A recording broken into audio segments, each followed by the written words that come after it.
So before we get into how to write and add things in your planner, let's talk just a little bit about how you can customize the whole setup of this app.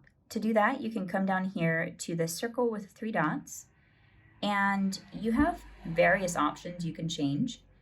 One is that you can actually put like a color overlay across everything. So let's say we want blue. You can play around with it. Personally, I just like it to be the color it's meant to be. You can change the scroll direction. Currently, it's set to where you can scroll like this. And I kind of like that because it kind of feels like scrolling through a book in a way. But if you would rather scroll up and down, you can change that and make it scroll up and down. I'm going to go back to scrolling horizontally. You can change the scroll mode. Currently it's to where it like just shows one page at a time. So for example, you can't be somewhere halfway between 2 pages. It just snaps to a page. But you can change it to where it's just like a continuous scrolling, and if you need to be halfway between 2 pages, you can do that.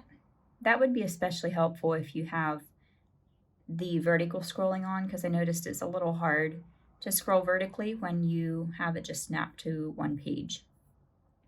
So I'm going to change it back to horizontal and snapping to a page. You can invert the colors, so you can kind of create your own dark mode planner if that's what you want. You can turn the scroll bar on or off. That is these little thumbnails right here. Personally, I want them off, so I'm going to turn them off. And then you can toggle auto scroll on or off. Now, auto scroll is when you're using the screen reader function and it's playing. The way that I showed you in the video about the screen reader function, the setting that it was on right then was that it just kept reading down the page. And so when it came to November and December, it kept reading it, but you couldn't see where it was reading because the page didn't move. With the auto scroll feature on, the page will actually move with the screen reader. So I'll just illustrate that here. Year, Jan, February, MAR, APR. So it's up to you. I kind of like it to be on because, as you can see, some of the page is hidden unless you scroll up and down. And that just helps you to know where you are when the screen reader is reading.